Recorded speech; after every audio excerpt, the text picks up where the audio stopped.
Thank you, Sister Moderator. So can you all see my slides? I've already shared my slide here. Yes, sir. Okay. Okay. You need to Doctor, can you enlarge it? full screen? Okay, there you go. Now you can see it? Full screen? Yes, sure. Okay. Yeah, already there. All right. Okay, Bismillahirrahmanirrahim. Assalamualaikum warahmatullahi ta'ala wabarakatuh. A very good morning to everybody who's attending this IIIT certificate on human sciences. I'm very honored to be given this opportunity to deliver a topic on intercultural communication dynamic. This is a topic which is very near to my heart, and after all, this is something that all of us have practiced throughout our life in our different capacity as students, as business person, as academician, so on and so forth. So before I begin, I know that this sharing that I will be showing you is somewhat, may not be relevant to my audience for today, but it is good to understand how young children can inform some impression about people of different nationality, of different colors, and so on. So I found this book long time ago when I was in the UK, when I wanted to buy storybooks for my kids. And I think that this is a very good book in showcasing and celebrating differences that we have around us.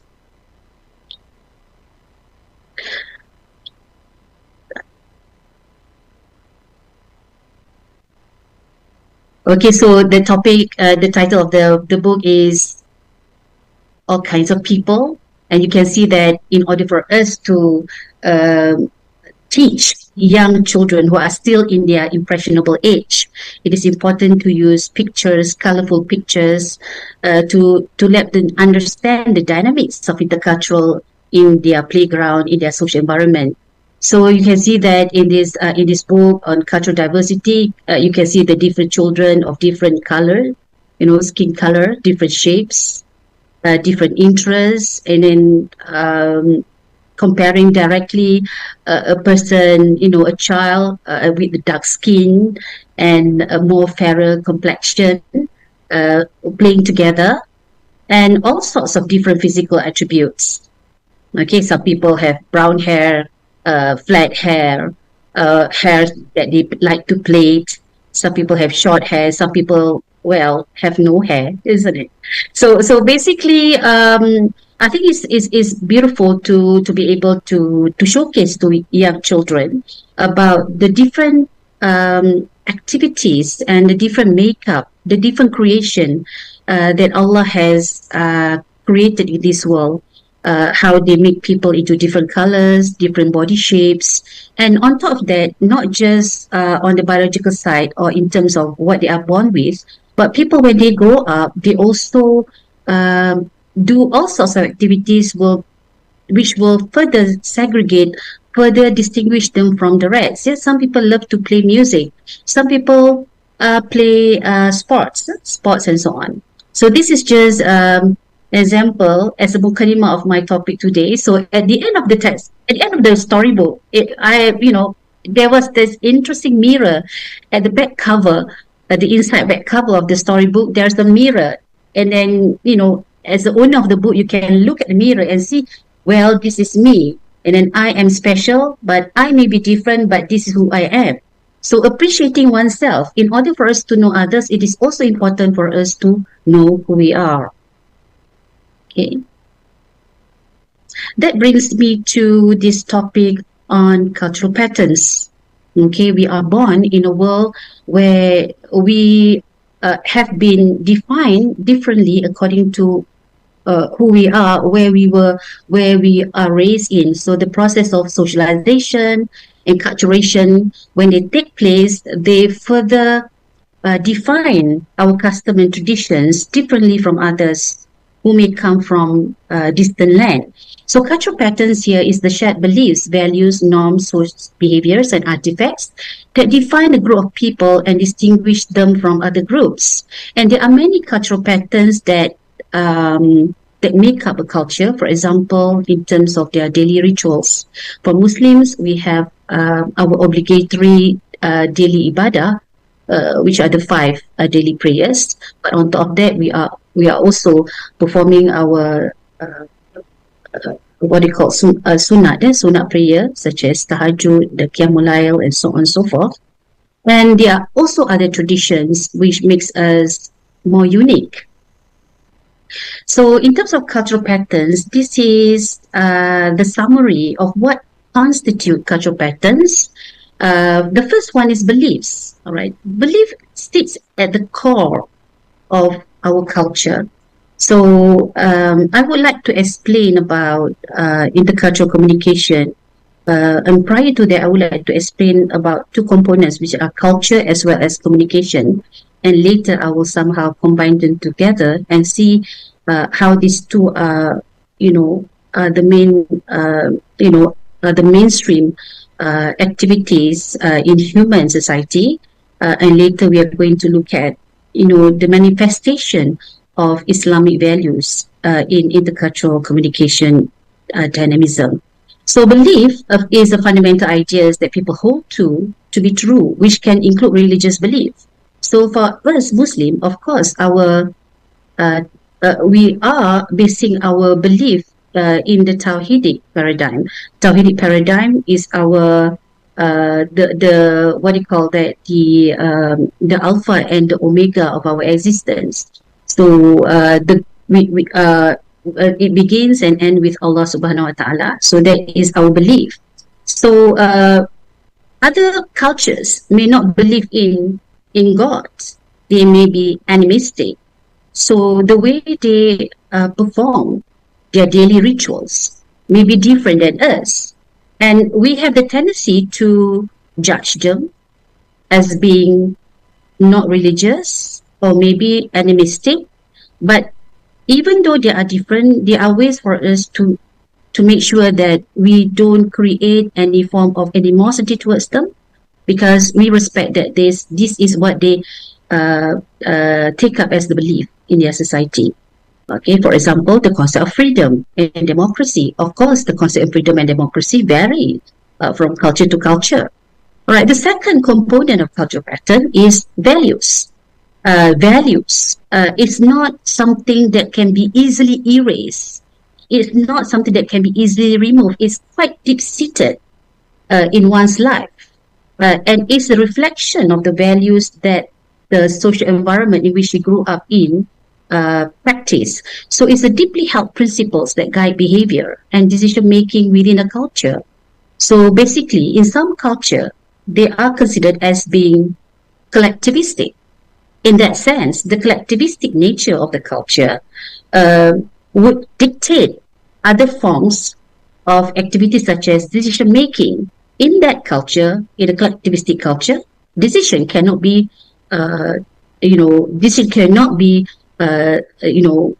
arrived alone, individually. Rather, it has to be presented in a family setting, or maybe in a situation whereby we also call our elderly to come and to debate about the decision that is about to be made. So valuing family and community in many Asian culture is very important. The next one is norms. Norms is what we practice as the manifestations of our belief and our values. So the norms of the Muslims is to greet whenever we see friends or maybe even strangers. We do greet Assalamualaikum warahmatullahi wabarakatuh. So that is our norms in greeting. And in fact, if we say Assalamualaikum, we give salam, we get the rewards. So it's not just a simple greeting such as hi there, hi dude. In some culture, they may be more relaxed in greeting others, but somehow our form of greeting in giving salam has much more than that. It's much more substantive, and it has far more reaching impact, especially when we are also praying for the well-being of the one that we greet. Yeah. So this is norms is an unwritten rules and expectations for behavior that guide how individuals should act in specific situations. Okay. Then the norms will lead to behaviors. Behaviors is much more empirical, where we can see the manifestation of norms, values, and beliefs in the way we carry ourselves in the society. For example, how do we celebrate success? Okay, maybe some people in some culture, let's say if they have achieved something, for example, in Japanese culture, they would somehow enjoy and celebrate by, by having happy hour, by drinking wine and so on and so forth. So that's their way of celebrating uh, this, success. Celebrating holidays, for example, participating in festivals and everyday interactions like dining etiquette. So these are some of the behaviors. We're going to talk about this further later in my examples later on. Yeah? And finally is the artifacts. Artifacts is what physical objects that that we have in our culture that symbolize our faith. Okay, for example, the dress that you adorn is an example of an artifact. We know how to distinguish people who are, whether they are Indonesian, whether they are from Bangladesh, whether they are Americans. We can see immediately the artifacts that they adorn, would reflect their culture. All right, the traditional clothing, for example, the baju kurung, yeah, in our Malay culture. But of course, in Malaysia, we are a potpourri of different cultures. We have three main races here. We have Chinese, Indian, and also Malays. And we do wear each other's, traditional clothing as a manifestation of harmony and manifestation of a unity that is very much admired in our culture. Okay, let's move on to the next one. So let me share with you, if I were to single out a cultural pattern, because I am Malaysian, let me share with you our Malaysian cultural patterns. Maybe some of these cultural patterns are also evidence in other cultures other than Malaysian. Yeah? So there are 5 Malaysian cultural patterns which are hierarchical, family-oriented, religious, collectivistic, and faith-saving. Hierarchical means that we are very much hierarchical influence, meaning that we address people who with certain what do you call that, with certain status, in the society, we address them differently than with our fellow friends. Okay, we address those who are elderly than us with certain title. So this is very much evident in our culture. We don't call our mother hi Aini or something like that. Okay, so we don't call our auntie hi Aisha. So we call them like the first auntie. This is in Malaysian culture. So we call them according to their positions in the hierarchy. Another one is family oriented. Family oriented, as much as possible, we do not want to lose touch with family. That is the caucus of our existence. The basic institution in the society is family. So thereby, family is very sacred.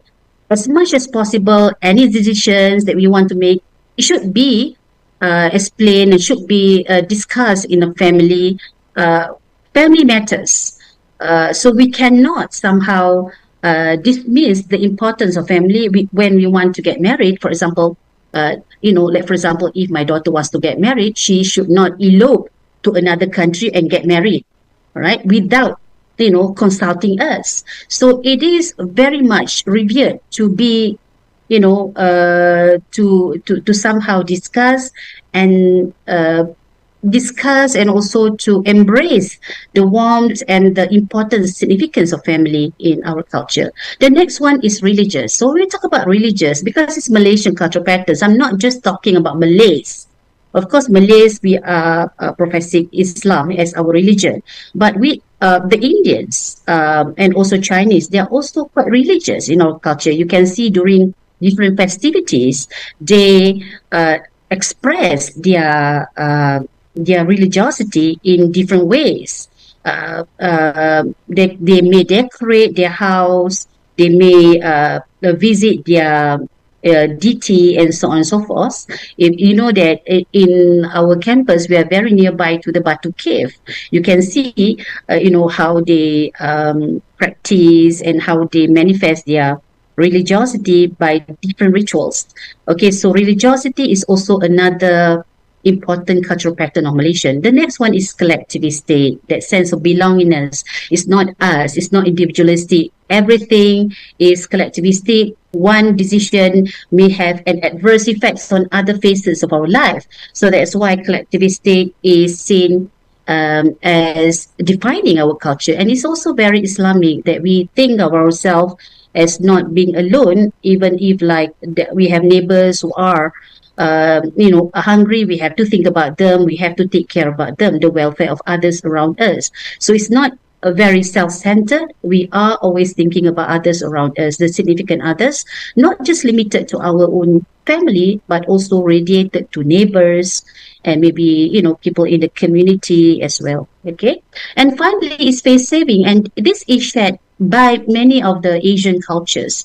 Face saving is the ability, is the importance of saving our face and not embarrass our face in front of others, especially if you want to scold your friend. You do not want to scold them in front of the public because that will somehow affect their dignity, right? Dignity and their, personality. So it's better for us to have us, have an individual talk, heart-to-heart talk to explain what I'm not satisfied with, and then inshallah there would be a more amicable solution to a conflict that might be erupted should you disclose someone's weaknesses in the public.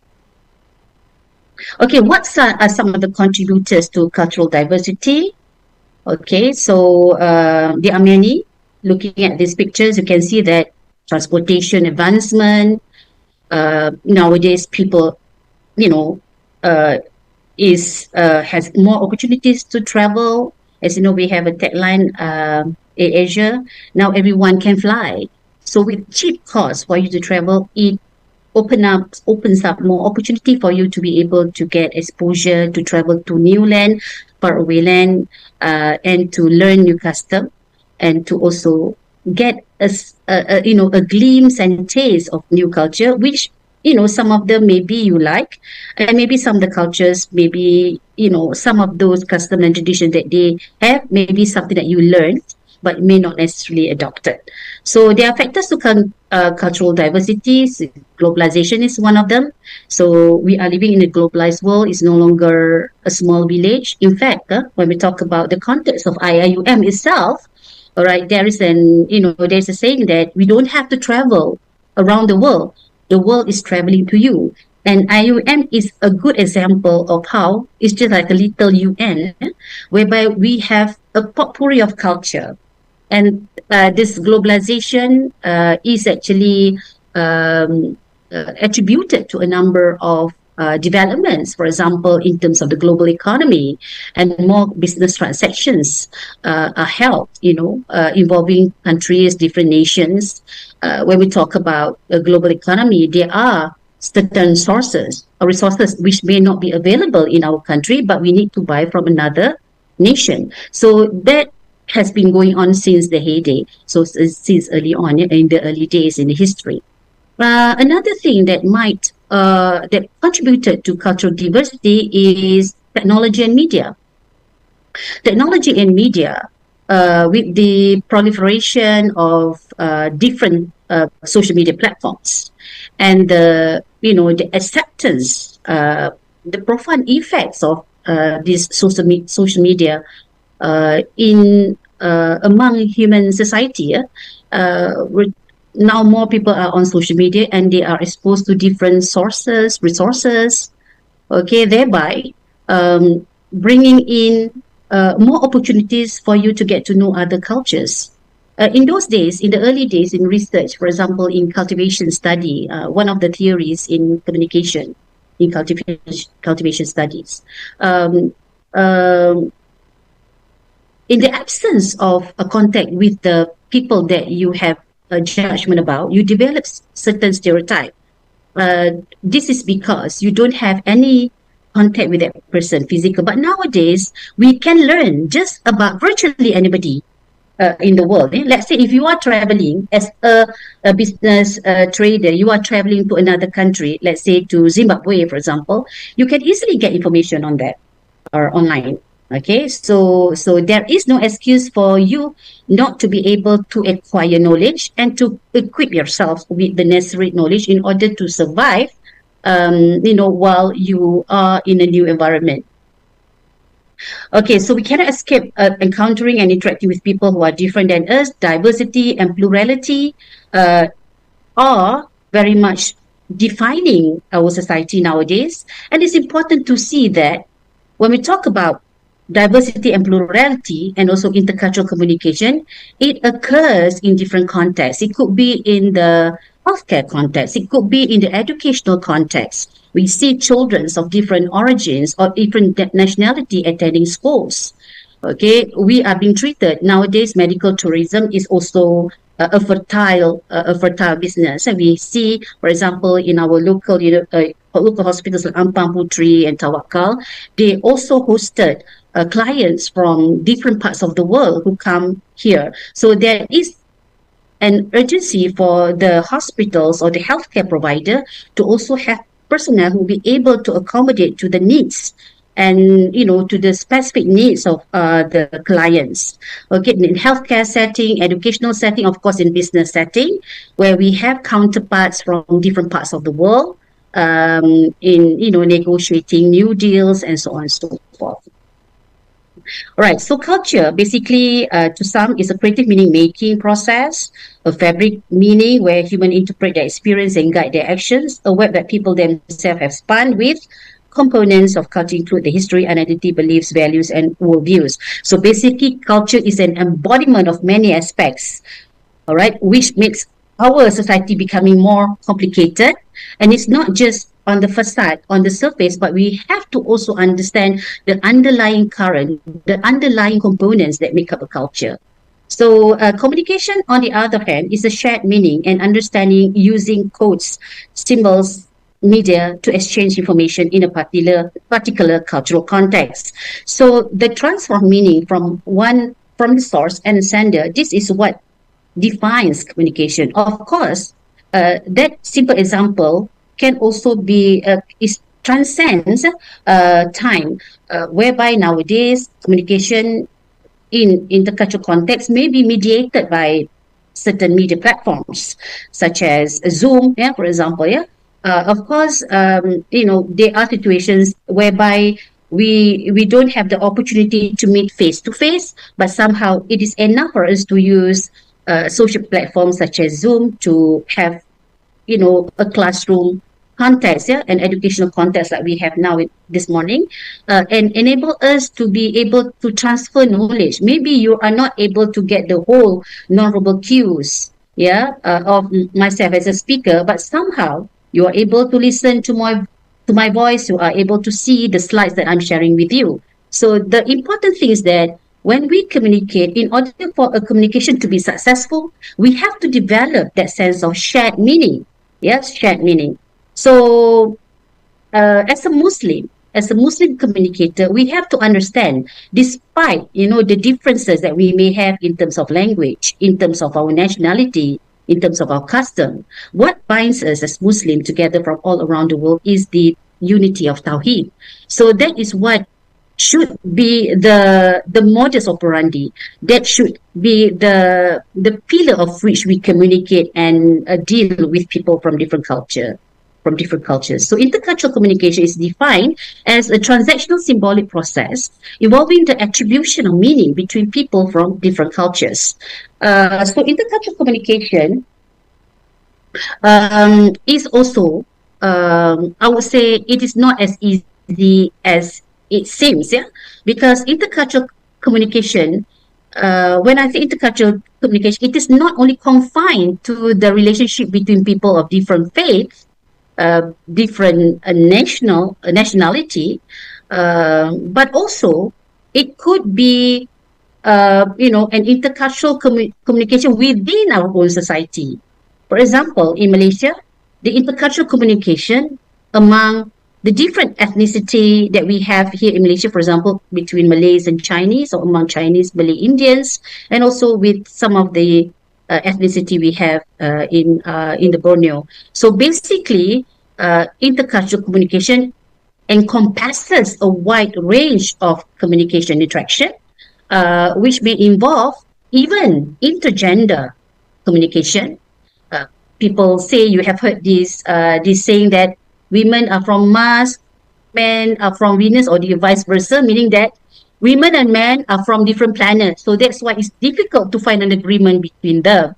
So that is just an analogy of how complicated even an interaction that we have within our own social environment.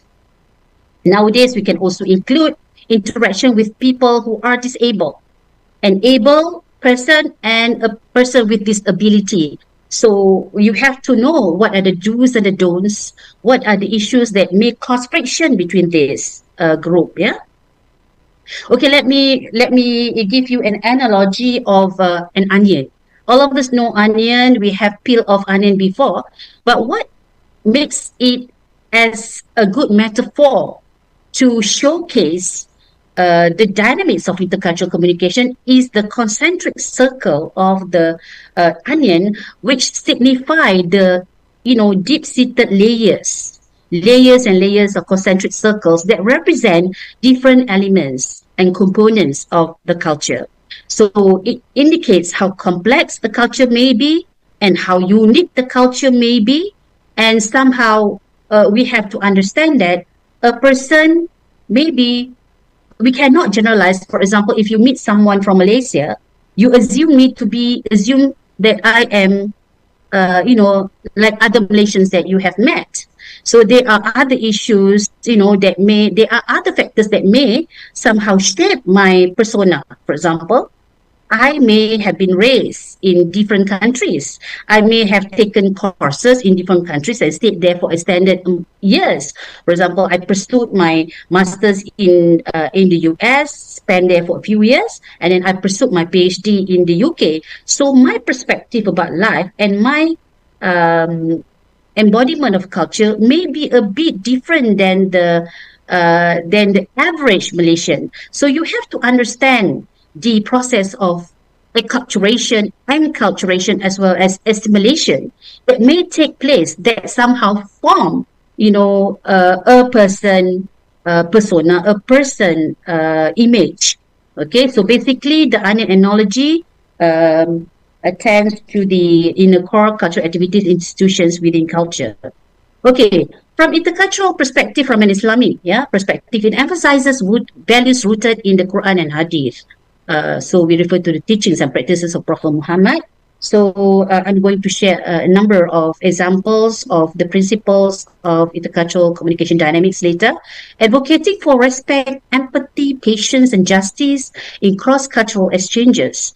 And these values shape an approach to communication that is not only respectful of diverse viewpoints, but also deeply anchored in principles such as compassion, sincerity, understanding, especially when engaging with individuals of different backgrounds. And we have to understand that Prophet Muhammad is sent to the world for as a mercy to all mankind, regardless of their culture, their creed, their religion. So Prophet Muhammad's life is an embodiment of intercultural dynamics. Prophet Muhammad as a role model, the messenger of God, is an excellent model for those of you who put your hope in God and the last day and remember him often. If you are someone who is conscious about your identity, a Muslim identity, right? For example, I am a Malay person, a Malaysian, but above that is my Islamic identity. As a Muslim, I'm proud to be a Muslim, and I would like to embrace as much possible the teachings, from the Quran as well as Hadith, so that I would lead, a life which is rewarding, and also satisfying from the perspective of my own faith. So these are some of the principles of Islamic intercultural communication. Okay, unity in diversity is the first one, or Tawheed. Tawheed and Ummah. Okay, So recently, our rector, Professor Emeritus Dr. Osman Bakar, rector of IUM, in his inaugural speech, he talked about Tawhid epistemology should define our activity as an academician. So we get back. But in fact, Tawhidic paradigm permeates all other activities that we conduct in this world. As a Muslim, I mentioned just now that the alpha and it should be the alpha and omega of our existence in this world. So when we understand that Tawhid is the paradigm from which we carry ourselves and we groom ourselves, then no matter where we work, maybe in a place far from our own, hometown, working with others from different cultures, that should be the pillar of your, interaction with people around you. So that should be the underlying, what you call pillar that defines your existence, that defines your activity. And if you focus just on the Tawhid, the oneness of God, and understand the concept of Ummah, in Ummah, when we talk about Ummah, it's not necessarily limited to the Muslim Ummah. We're talking about human, in a larger context. We will be able to lead a life which is full of blessing, and it would be consistent. It will be consistent despite the different diversity that we are the diversity that we are living in. The Quran promotes the idea that diversity is part of divine creation and serve as an opportunity for people to learn from one another. And this is beautifully, observed in Al-Hujurat, ayah, verse number 13. O mankind, indeed we have created you from male and female and made you peoples and tribes that you may know one another. So that is the beauty. So we know that this is the natural evolutions and occurrence of human beings, that we are being segregated into different tribes and different makeup, different physical attributes. But what binds us together is that concept of Tawheed.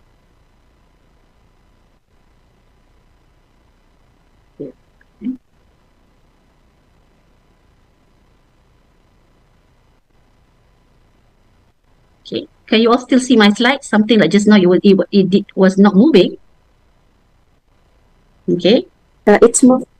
It's okay. All right. The second one, thank you for verifying that. Number 2 is adab. Adab, or respectful behavior and humility. So adab is very fundamental in Islam. We have to be showing, it's not just pretending. Yeah, if it's something that you practice every day and it becomes like a second nature, you don't appear as being someone who is pretentious. So whenever you are seeing somebody who are different, you're pretending, making an impression just to impress that person. So that's not going to be a case. Muslims are encouraged to interact courteously with a focus on respectful language. So being respectful is not just in the behavior and the gestures that we use, but also in the way we choose the words. You have to know the word choice. Try to use the words that would not inflict any pain or hurt your audience. Okay, so the effort that you put in to ensure that whatever words that you put across would not harm, would not hurt the other person's feeling, that is what we call as adab. So it also prevents arrogance and encourage an open-hearted approach in intercultural settings. I know that when we are confronted by people who are different than us, and they may have formed certain preconceived notions about us, and they may be, having some judgment towards us, but somehow, as a Muslim communicator, we should be able to compose ourselves, to make ourselves, to control, our anger, we know that maybe we have been blamed for something, but then we have to be able to defend ourselves by choosing words that may not represent derogatory or vulgar words.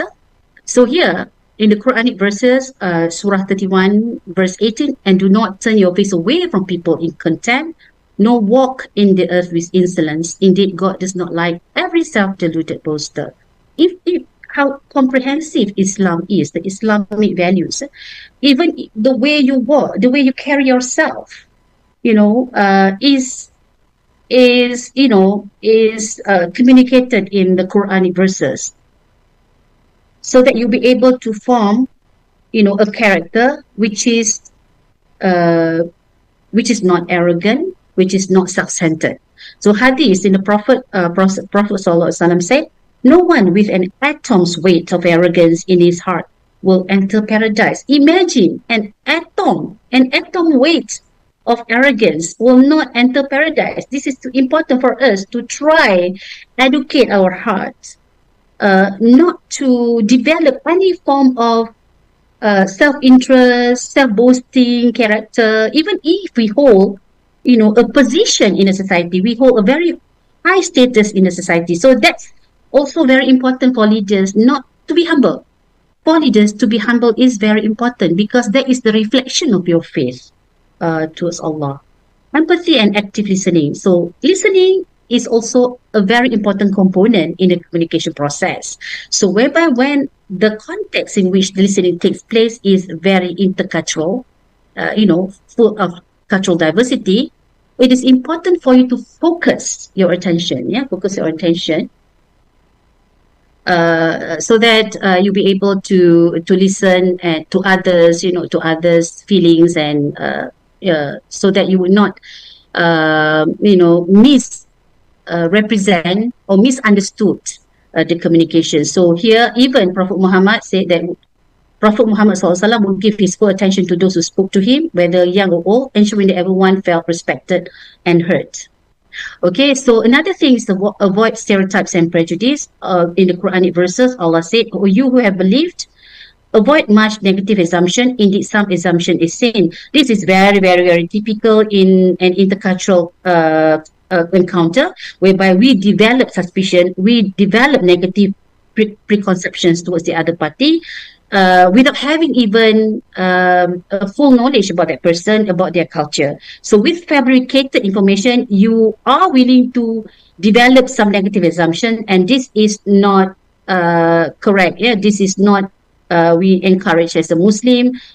We believe that there is no superiority of an Arab over a non-Arab, okay, or a non-Arab over an Arab, not a white person over a black person, not a black person over a white person, except by piety and good action.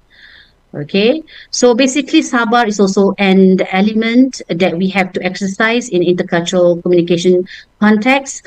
Patience enables one to be able to, sorry about that, I'm in class.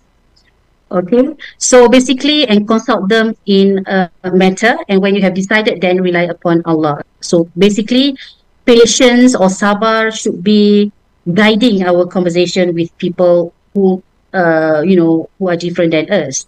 Another one is justice and fairness. I will share this with you later, but I want to somehow focus on some of these characters of knowledge and openness is also another element. I'm not sure how many minutes I have. Okay, so basically Muslims faith and We have yes. about 5 minutes that day. Okay, We Muslims. have I'm 5 skipping some of the minutes. slides. I'm skipping some of the slides. Okay, Muslims faith and brotherhood. Muslims are brothers in faith. So basically, when we talk about intercultural, so Muslims, if you see in the news, we are not united. We are not united. So even though why we have the Quran, we have the Hadith, but somehow why are we not practicing what the Quran uh, uh, profess, and what Prophet Muhammad practiced in his life? So the issue about Muslim solidarity and unity is quite questionable. So we have to go back to the Tawheed and dig from there, introspect ourselves. What is wrong with us? So basically, all believers are but brothers. Therefore, seek reconciliation between your two brothers and fear Allah, so that you may be blessed with mercy. So basically, when we live in this world, we are also coexisting with the non-Muslims, but then we should not be treating them unkindly. They also deserve love, respect, and be treated kindly, just like any other Muslims. Remember that Prophet came to us to be glad tidings to all of us, and also as a mercy to all mankind. Okay, Prophet's intercultural communication dynamics. So Prophet Muhammad once, in his interaction with the Jews, approached a group of Jews and invited them to Islam. And of course, the calling for da'wah is a main activity of the Prophet, emphasizing that doing so would ensure their safety, and the Jews acknowledged prophets due to his charisma and also humbleness. They embraced Islam. These hadiths highlight the Prophet's direct yet respectful approach in communicating with people of different faiths. Another one is how Prophet mediated a dispute between two people. This is between a Jew and a Muslim. When Jabir's father died, he owed a debt to a Jew, and Jabir requested the Prophet to mediate the dispute. And Prophet visited the Jew and asked him to accept the fruits of Jabir's trees as repayment. Even though initially the Jews refused to take that as the payment, the Prophet's presence and intercession led to a resolution that was beneficial for Jabir. So it is important that we have to understand how prophets play a role as mediator and able to navigate even financial disputes. Okay, another one is that a Prophet's fairness with the Jews of Medina. The Prophet had a Jewish neighbor who was ill. He visited this neighbor and and invited him to embrace Islam.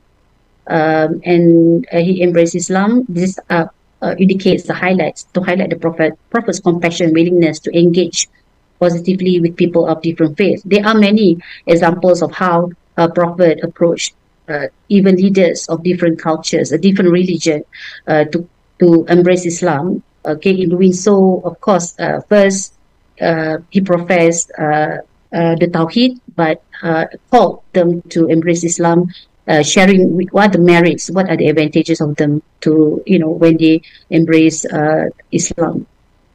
Okay, Treaty of Hudaybiyah, for example, is a classic example of where Prophet engaged in negotiation with the Quraysh of Mecca. And in this treaty, Prophet showcased patience and diplomacy, and at the end, led to a peaceful resolution. Okay, and even Prophet showed his respect for a Jew who passed away. In the procession of the Jews' funeral, he showed respect. He shared his feelings of his sorrow with the family and community, and then he was asked, why did you stand up for a Jewish funeral? He was, the Prophet replied, is it not a human soul? So basically, regardless of one's background, religion, and nationality, when someone passes away, we have to respect them. Okay. All right. So next one is stories of intercultural. I hope that I can share one. I can share one story at least. I would like to share with you that of all these years, I have been, collecting stories, intercultural encounters, from my workshops that I have conducted, and also from my classes. So I would like to share with you this. I'm going to skip the first one. Story number 2, interreligious encounter. Interreligious encounter. Okay, this interreligious encounter is a story about a Malaysian doctorate student and a Jewish monk, a rabbi, in a 3-hour train journey from Edinburgh to London. So when the rabbi went on board from Newcastle, he sat next to this Muslim guy from Malaysia. So this Muslim guy, when he came on the train, the Muslim guy said, "Oh, please don't sit next to me, please," because he has these preconceived notions about Jews, okay, and the sentiments, overwhelmed him. So, and then he purposely faced away, not to give any opportunity for any communication to take place between them. But it happened so that the rabbi initiated a conversation. Okay, he initiated a conversation asking where he came from. Okay, so all right, of course, out of respect, he said that, okay, I come from Malaysia. All right, and self-disclosure is very important to sustain a conversation. So here, even though he has a preconceived notion, he tried to calm himself, and he said that he's willing to continue having conversation in this 3 hour train journey. So he said that he asked, uh, uh, the rabbi shared his view. Suddenly, this is interreligious discussion. The rabbi shared his view that the Jews never recognized Jesus as the legitimate God of Son of God, because logically, no baby could be born without any sexual intercourse between a man and a woman. You imagine, yeah, having asked such a question in a trip, yeah, from Edinburgh to London. Imagine it's a heavy loaded discussion about religion. So married to them, according to the rabbi, must have had sexual relationship outside the wedlock, which led to the birth of Jesus. So the Malaysian shared Muslims' opinion, yeah, on that issue, and explained that the birth of Jesus was a phenomenon beyond human understanding. It was purely the work of God. And to support his argument, he explained how Adam, as the first man, when he was created, he had no father, he had no mother, yet he came into being and later sent to the earth. The rabbi accepted that argument. So it is important for us to have this respectful, humble relationship or communication to ensure that no friction or no clashes will occur. So the conversation was very informative and led to increased respect of each other. So another question he asked, okay, they talked also about Christmas. Okay, both individuals had agreed on some things in which both of them agreed that Christmas was started by the early Christians and not by Jesus himself. And when the rabbi asked why Muslims prayed on Friday, the Malaysian Muslim answered that according to the hadith, Adam was created on that day, and that day was the day when he was first sent to the paradise and the day when he was sent away from paradise. The rabbi was satisfied with that answer and acknowledged the answer was similar to that what was written in the Torah, the holy Jewish scripture. So this intercultural story is a good example of interfaith discussion in which two individuals from different faiths have discussion about their respective faith. So it is important for us as a Muslim. We would be asked critical questions like this. As you remember, I have been asked by a professor from Korea. And this professor, he's not Muslim, and his specialization is halal research. And then he asked me a question. I observe there are many Muslims who are obese, right? And how can that be? Because in your religion, you are asked to be modest in your food intake. So why is that the case that I see many, Muslims are obese and with big bellies? So isn't that a very critical question? And if you are defensive, you easily will get into anger and rage, having to answer to such comment, to such question. But I think that is very normal for non-Muslims to wonder as to why we are not practicing Muslim. We are not practicing what have been preached towards us.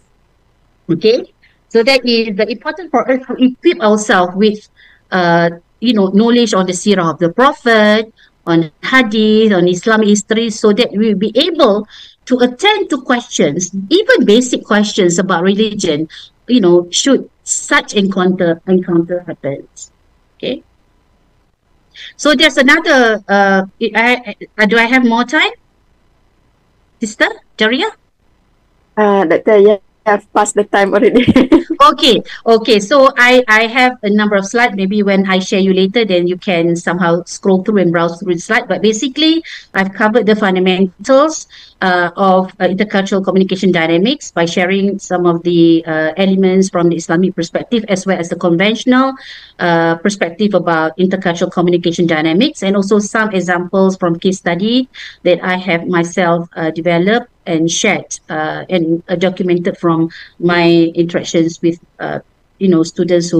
students and also staff who attended my workshop. So thank you very much for your time. And if there's any question, I would be happy to answer. Thank you very much.